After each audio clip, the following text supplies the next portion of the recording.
Olá, boa noite. Boa noite, seja bem-vindo ao Rede TV News.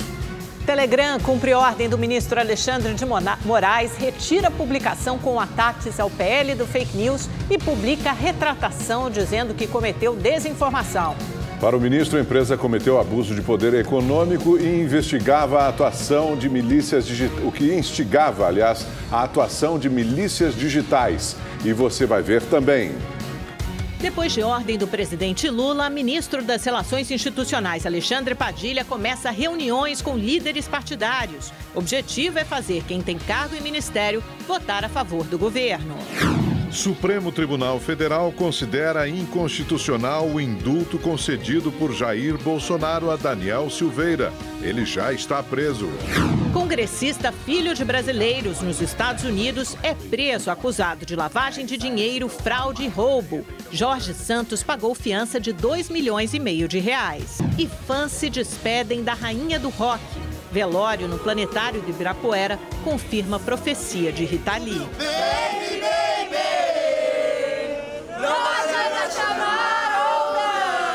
Essas e outras notícias você vê aqui no Rede TV News. O Telegram cumpriu a ordem do ministro Alexandre de Moraes e apagou a mensagem divulgada ontem para todos os usuários da plataforma contra o PL das fake news. O ministro do STF, Alexandre de Moraes, também determinou a retratação do aplicativo de mensagens. A decisão do ministro determinava que, se a medida não fosse cumprida, o app ficaria suspenso pelo prazo de 72 horas e teria que pagar uma multa de R$500 mil por hora. O Telegram cumpriu a ordem e também encaminhou aos usuários outra mensagem. A ação também estava prevista na decisão do ministro. O novo texto diz que a mensagem anterior do Telegram caracterizou flagrante e ilícita desinformação atentatória ao Congresso Nacional, ao Poder Judiciário, ao Estado de Direito e à democracia brasileira, pois fraudulentamente distorceu a discussão sobre o projeto de lei sobre a regulação dos provedores de redes sociais e de serviços de mensagens na tentativa de induzir e instigar os usuários a coagir os parlamentares. No primeiro texto, o Telegram dizia que a lei iria acabar com a liberdade de expressão e orientava os usuários a pedir o engavetamento do texto aos deputados.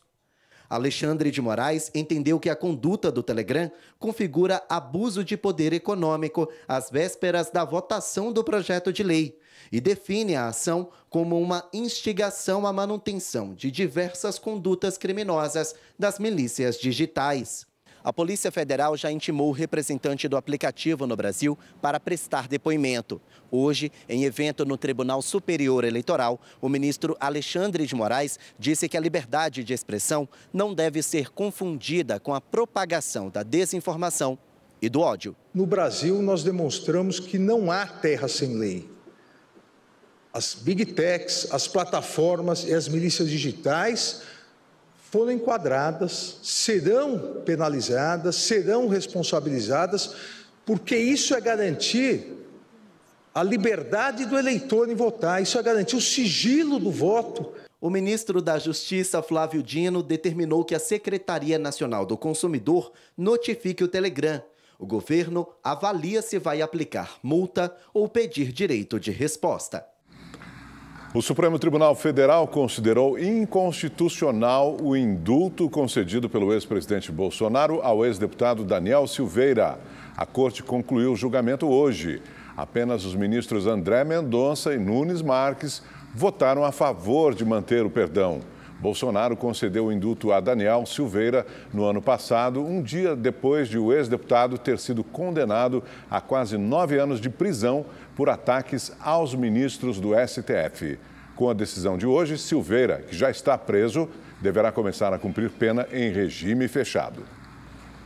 O ministro Alexandre de Moraes, do STF, determinou o envio à Polícia Federal do resultado da sindicância aberta pelo Gabinete de Segurança Institucional da Presidência, o GSI, para investigar a conduta dos militares no dia 8 de janeiro. Moraes deu o prazo de 30 dias para que seja concluída a perícia nas imagens do circuito interno do Palácio do Planalto. Já em outra investigação, a Polícia Federal deve pedir a quebra do sigilo bancário do tenente-coronel Mauro Cid. A perícia no celular do ajudante de ordens do ex-presidente Bolsonaro revelou conversas de Cid sobre remessas suspeitas de dinheiro para o exterior. O ministro de Relações Institucionais, Alexandre Padilha, se reuniu hoje com líderes partidários. Foi o primeiro encontro após a determinação do presidente Lula para melhorar a articulação política depois de derrotas sucessivas no Congresso. As reuniões fazem parte da estratégia do Planalto para conseguir mais votos no Congresso Nacional. Recentemente, o governo teve uma série de derrotas. A mais recente foi a derrubada de trechos de decretos do presidente que alteravam o marco do saneamento. Além de Padilha, estiveram presentes os deputados Felipe Carreiras, líder do PSB da Câmara, do vice-presidente Geraldo Alckmin, também do PSB, José Guimarães, líder do governo na Câmara, e Gleisi Hoffmann, presidente do PT. Além de Alckmin, vice-presidente e ministro da Indústria, o PSB tem mais 2 ministros no governo, da Justiça, Flávio Dino, e dos Portos e Aeroportos, Márcio França. Os deputados do partido votaram contra o governo e alegaram uma posição do bloco. Os petistas reclamaram da posição e cobraram fidelidade. Acho que tem que conversar mais, tem que estar mais junto, entendeu? E, obviamente, quem está no governo tem que estar com o governo. Eu achava que não pode ter uma opção entre governo e bloco.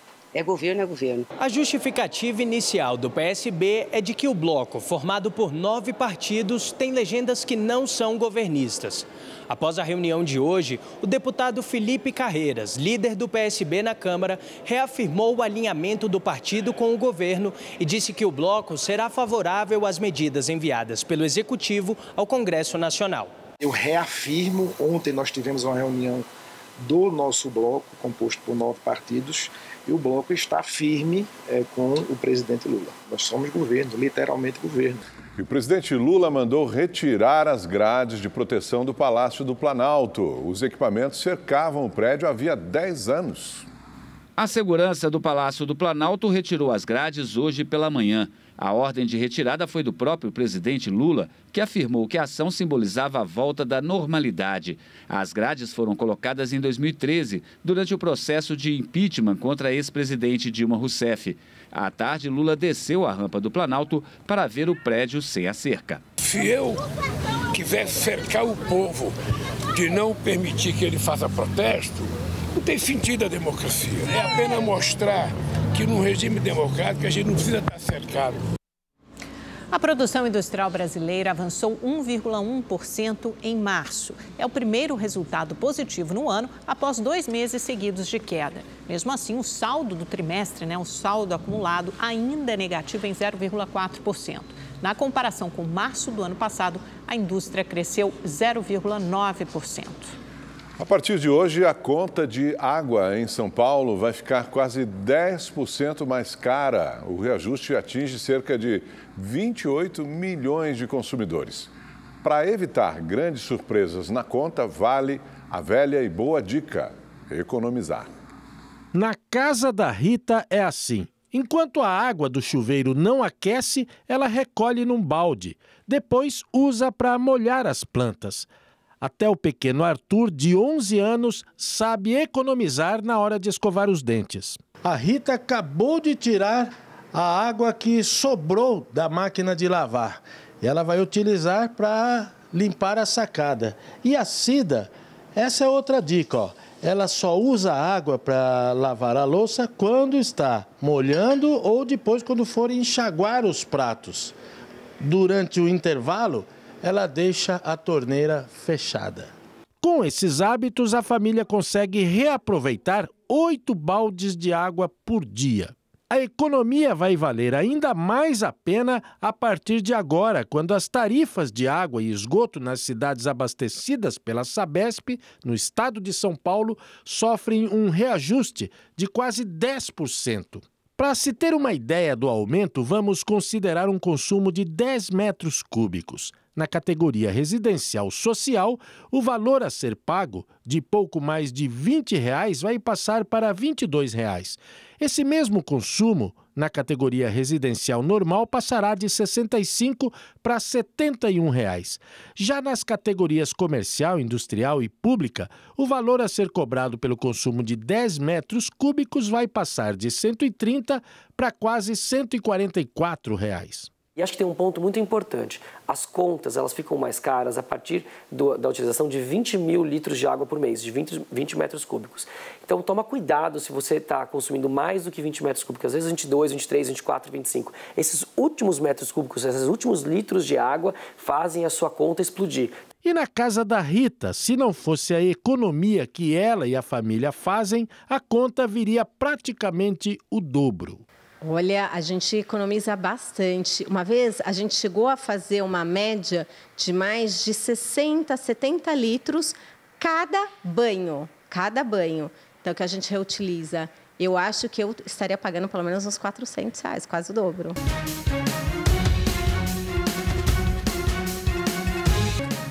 O jornalista Franklin Martins lança esta noite em Brasília o seu novo livro, Quem Foi que Inventou o Brasil? A repórter Maria Ferreira está lá acompanhando e tem os detalhes para a gente. Boa noite para você, Maria. Conta mais detalhes desse lançamento do jornalista Franklin Martins. Boa noite, Augusto, Amanda, boa noite a todos. Olha, o lançamento aqui em Brasília começou por volta de 7 da noite. Desde então, o Franklin Martins está ali do lado já, dando muitos autógrafos. Muitos amigos dele passaram por aqui, amigos e pessoas que trabalharam com ele também durante toda a sua carreira. O livro já foi lançado em São Paulo, Rio de Janeiro e também em Belo Horizonte. E hoje, Franklin Martins está lançando aqui em Brasília. Quem foi que inventou o Brasil? Traz registros musicais do Brasil, desse país, de várias épocas, na verdade. Foram para esse último volume, o volume 0, foram quase 5 anos de pesquisa que resultaram em quase 300 canções nessa coletânea. A obra conta a história do Brasil. Esse volume, conta a história do Brasil no Império. Fala de escravidão, de racismo e também de resistência. Franklin Martins considera que esse livro é o volume 0 justamente porque conta uma história de antes da trilogia que ele lançou em 2015. Essas outras 3 edições foram dedicadas ao período de 1902 a 2002, ali naquela eleição do primeiro mandato do presidente Lula. E também traz essa temática musical de contar a história do país através da música. Franklin Martins é jornalista e ex-ministro de Comunicações do segundo mandato do presidente Lula. Ele estudou esse tema, essa relação da política com a música por cerca de 25 anos, desde 1997. E só para esse último volume agora, o volume 0, ele passou 4 anos e meio estudando. Eu perguntei para Franklin se ele tem uma resposta para esse título, E ele disse que quem inventou o Brasil foi o próprio povo brasileiro. Vamos ouvir o que ele disse. Essa pergunta foi feita pelo Lamartine Babo, na marchinha dele, História do Brasil, do Carnaval de 1934. E ele responde, o refrão é, quem foi que inventou o Brasil? E ele responde, foi seu Cabral, os portugueses, os europeus, foi Ceci e Peri, ou seja, os indígenas, e foi Ioiô e Iaiá, ou seja, os africanos. Ou seja, quem inventou o Brasil foi essa mistura, entende? E a crônica que, desde o início, a nossa música faz dos fatos políticos, que é uma coisa impressionante, que tem muito a ver com a nossa tradição de transmissão oral, de oralidade, entende? Tem muito a ver com isso que vem desde o tempo do Império. Parentes, amigos e admiradores de David Miranda se despediram do ex-deputado federal no Rio de Janeiro. O velório foi marcado pela emoção. Eu, sinceramente, não sei como vou ficar no resto da minha vida sem David. O presidente Lula e a primeira-dama, Janja, enviaram uma coroa de flores.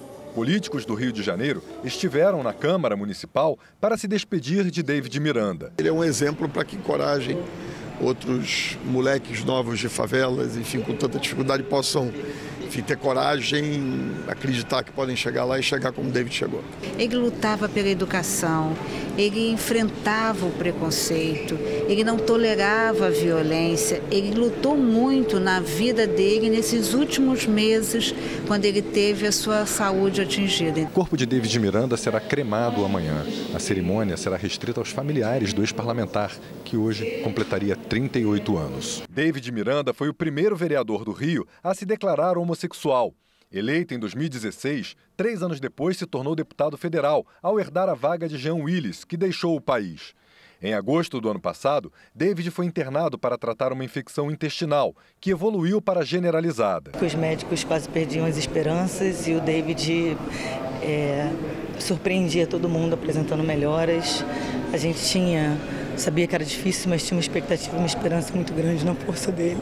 No final da cerimônia, amigos e parentes soltaram balões em frente à Câmara. Mais de 150 suspeitos de integrar facções criminosas foram presos hoje em uma mega operação do Ministério Público em 13 estados. O objetivo dos promotores é combater o tráfico de drogas, lavagem de dinheiro e possíveis crimes de homicídio. Ao todo, foram cumpridos 228 mandados de prisão e 223 de busca e apreensão. De acordo com a promotoria, o objetivo da ação integrada foi desarticular organizações criminosas violentas que atuam nas ruas e nos sistemas prisionais. Pelo menos 4 importantes líderes de facções criminosas foram detidos no Pará, Espírito Santo, Rio Grande do Sul e São Paulo. O mais importante é o espírito que nós estamos inaugurando nesse momento no âmbito do GENECOC, que é efetivamente uma articulação em nível nacional para combater um crime organizado que atua hoje no Brasil também de forma muito articulada e em nível nacional. A operação partiu aqui do Ministério Público de São Paulo, que compartilhou dados de inteligência do crime organizado com os outros estados. Entre os crimes investigados estão tráfico de drogas e lavagem de dinheiro. A polícia apreendeu documentos, computadores, celulares, drogas, dinheiro e armas. Foram apreendidas muitas armas. Aqui é bom que se pontue pistolas semiautomáticas que nós acreditamos podem ter sido usadas na execução, em execuções passadas e podem ajudar a esclarecer crimes ainda não esclarecidos. E o mais importante, computadores, documentos que poderão alimentar e deverão alimentar ações futuras em todo o Brasil. O médico condenado pela morte e retirada ilegal de órgãos de um menino de 10 anos em Minas Gerais foi preso no interior de São Paulo. O caso, que chocou o país, ficou conhecido como Máfia dos Transplantes. Aconteceu no ano 2000, na cidade de Poços de Caldas. Álvaro Ianhas foi encontrado em casa em Jundiaí, no interior de São Paulo. Acompanhado da esposa e da filha, ele tentou resistir à prisão, mas foi detido e encaminhado para o sistema prisional da capital paulista antes de ser transferido para Minas Gerais. Paulo Pavese é pai do menino que teve os órgãos retirados ilegalmente.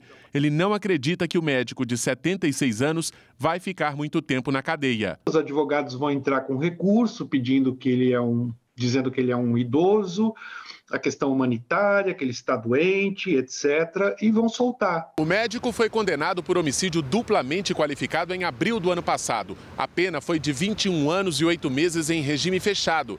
Na época, a defesa recorreu, mas ontem o Superior Tribunal de Justiça derrubou a liminar que impedia a prisão. Outros 2 médicos também foram condenados, mas estão soltos. Um terceiro suspeito foi absolvido. O crime aconteceu há 23 anos, depois que Paulo Veronese Pavese, de 10 anos, caiu de uma altura de 10 metros do prédio onde morava, em Poços de Caldas, no interior de Minas. Segundo a denúncia do Ministério Público, os acusados disseram que Paulinho, como era conhecido, tinha sofrido morte cerebral. Mas, na verdade, a intenção era a retirada dos órgãos da vítima. Nós fomos enganados, né? Eles disseram pra gente que o Paulinho estava morto, transferiram de hospital e arrancaram os órgãos com ele ainda viva, mediante anestesia. A investigação constatou que o exame que atestou a morte cerebral na Santa Casa de Poços de Caldas foi feito de forma irregular e a documentação teria sido forjada para que Paulinho se tornasse um doador. A defesa do médico Álvaro Ianhas ainda não se manifestou. Falta ser julgado em segunda instância, que são mais ou menos 6, 7 anos. Falta os recursos do STJ, que são mais 6, 7 anos. E o STF, que esse pode durar até 10 anos. Então, é ridículo, é uma coisa absurda. A Procuradoria-Geral da República pediu ao Supremo Tribunal Federal a condenação do ex-senador e ex-presidente da República, Fernando Collor de Mello, a 22 anos de prisão pelos crimes de corrupção e lavagem de dinheiro. Collor é acusado de receber mais de 30 milhões de reais em propina por negócios da BR Distribuidora, subsidiária da Petrobras, que tinha, à época, 2 diretores indicados pelo ex-senador. Os pagamentos teriam sido feitos entre 2010 e 2014. A análise do pedido pelo STF foi suspensa e deve ser retomada na quinta-feira. O dia foi marcado por homenagens a Rita Lee. Artistas, fãs e admiradores se despediram da artista no planetário do Parque Ibirapuera, na capital paulista. Caracterizado de Elvis Presley, este fã foi o primeiro a chegar na fila para se despedir. Às 4h57, só eu e Deus viu o corpo da Rita Lee chegando.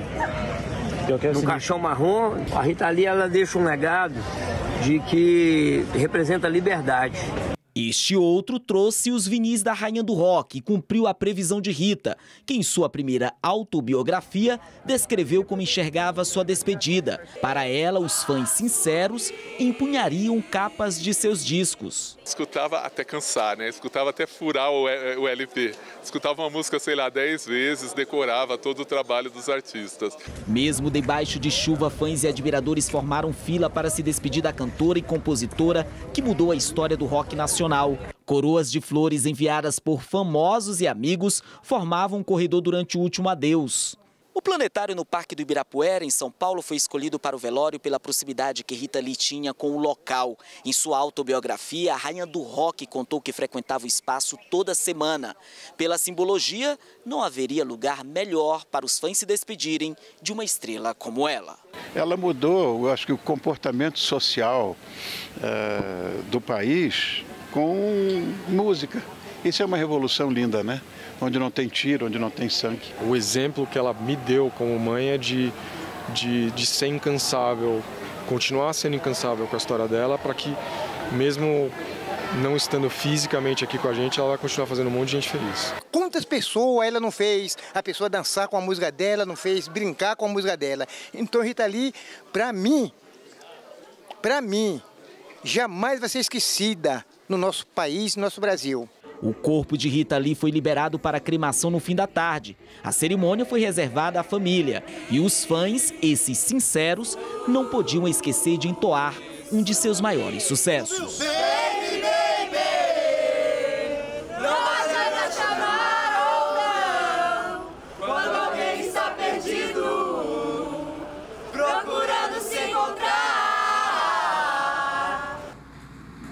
A Rita vai continuar com a gente para sempre na música dela, né?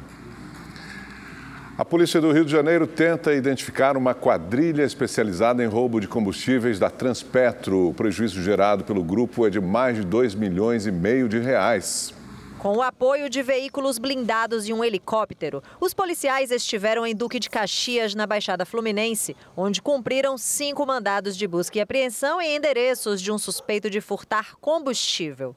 A Transpetro percebeu uma queda na pressão no sistema em Nova Iguaçu, também na Baixada Fluminense, causada por furto nos dutos de transporte de petróleo. A Polícia Civil foi acionada e conseguiu encontrar o ponto e um furo, onde uma mangueira instalada retirava o óleo de maneira clandestina. Um caminhão abandonado pelos criminosos foi apreendido. Foi verificado que esse óleo foi retirado desse duto que foi perfurado, né? Utilizam várias ferramentas para conseguir essa perfuração. A extração irregular traz riscos à comunidade e ao meio ambiente e pode ser denunciada pelo telefone 168. O petróleo bruto, ele é altamente inflamável, né? Com a retirada dele é possível que se gere grandes explosões e se esse duto estiver próximo a comunidades, isso pode gerar perda de vidas, né? O Congresso Nacional relançou hoje a Frente Parlamentar de Radiodifusão. Vamos a Brasília com o repórter Igor Damasceno, que acompanhou o evento e traz todas as informações para a gente. Boa noite para você, Igor. Como é que vai funcionar essa Frente Parlamentar? Boa noite, Augusto. Boa noite também a Amanda e a todos que nos acompanham. A Frente Parlamentar passa a contar com 223 deputados e 17 senadores. É uma das maiores do Congresso Nacional. O presidente é o deputado Cezinha de Madureira, do PSD de São Paulo. Um dos objetivos dos parlamentares, Augusto, é discutir os desafios do rádio e da televisão, principalmente sobre as inovações tecnológicas do setor. Hoje, nas primeiras horas do relançamento, já houve mudanças. A modernização do Código Brasileiro de Telecomunicações. Agora, empresas de rádio e televisão vão poder ampliar as outorgas de 5 para 20 estações. Cezinha de Madureira disse que a pauta prioritária é acelerar o processo de migração de rádios AM para FM e ampliar o serviço de televisões digitais pelo país. Vamos acompanhar o que disse o presidente da Frente Parlamentar. Tem muita coisa arcaica aí, a internet veio, tomou o espaço da radiodifusão. Uma vez que as Big Techs cresceram com a internet, as rádios foram ficando para trás, a televisão também. E o setor vai falindo se você não regulamenta, se você não traz oportunidade para o setor. Então, o nosso principal desafio é essa integração do rádio, da TV e as Big Techs para que todos sejam iguais. Bom, o presidente da Agência Brasileira de Telecomunicações, Márcio Novaes, também participou dessa cerimônia de relançamento. Ele disse que o setor de radiodifusão emprega milhares de pessoas pelo país de forma direta e indireta e que a Frente Parlamentar vai ser o canal de diálogo entre o parlamento e o setor. Acompanhe. É esse reconhecimento da frente em levar a defesa do nosso setor enquanto um produto brasileiro que precisa ser valorizado, precisa ser respeitado. Precisamos ter orgulho desse produto que nós temos e oferecemos, porque nós geramos emprego no Brasil para brasileiros e produzimos todo esse conteúdo com brasileiros. Óbvio, nós precisamos também atualizar a legislação pontualmente. Nós ainda vivemos sobre uma legislação deveras ultrapassada, mas que merece uma revisão detalhada e em doses pontuais. Isso é fundamental. Bom, a Frente Parlamentar também deve debater a regulamentação da TV 3.0, só que esse assunto vai ganhar mais força a partir de 2024. Televisões vão deixar de ser vendidas em Full HD para se tornar 4K. Esses aparelhos de televisão vão começar a ser vendidos a partir dessa regulamentação. Voltamos ao estúdio. Obrigada, Igor. Começou hoje no Recife uma das maiores feiras de tecnologia do país. O evento, que vai até sexta-feira, reúne cerca de 10 mil pessoas e deve movimentar 50 milhões de reais. Desde o começo da pandemia de Covid-19, trabalhar pela internet virou realidade para milhares de brasileiros. O jornalista Paulo Augusto mora no Recife e presta serviço para uma empresa com sede na Inglaterra. Eu já morei em Pesqueira, que é a cidade que eu nasci, aqui no interior de Pernambuco. Passei uma temporada em São Paulo e no final do ano passado passei 3 meses também em Portugal, antes de voltar aqui para Pernambuco. Então são algumas das vantagens, né, que o trabalho remoto permite. As novas possibilidades de trabalho permitiram a expansão de um mercado essencial e promissor, o de telecomunicações e internet. Segundo dados da Anatel, o Nordeste é a região com maior número de provedores de serviços de internet. E Pernambuco é o estado com maior número de empresas do setor em todo o país. Em Olinda, na região metropolitana do Recife, esta feira reúne mais de 100 empresas com novidades do mercado de telecomunicação e internet. O mercado de provedores regional ele tem crescido e muito, né? Principalmente após a pandemia, né? Houve uma busca muito maior, não só apenas por internet, mas por uma internet de qualidade. Muitas dessas soluções devem se tornar tendência para o dia a dia. É o caso do metaverso, tecnologia usada pela startup comandada por Miguel. A partir da plataforma desenvolvida pela equipe dele, é possível passar por um treinamento e até curtir uma balada. Então no metaverso a gente conversa uns com os outros, a gente anda para se encontrar com as pessoas, a gente tem uma relação muito mais humana no ambiente virtual. E é isso que a gente traz para que as empresas tenham uma relação muito mais humana com os seus clientes. O evento é gratuito e conta ainda com mais de 30 horas de programação, entre palestras e workshops. A expectativa é que a feira movimente cerca de 50 milhões de reais em novos negócios.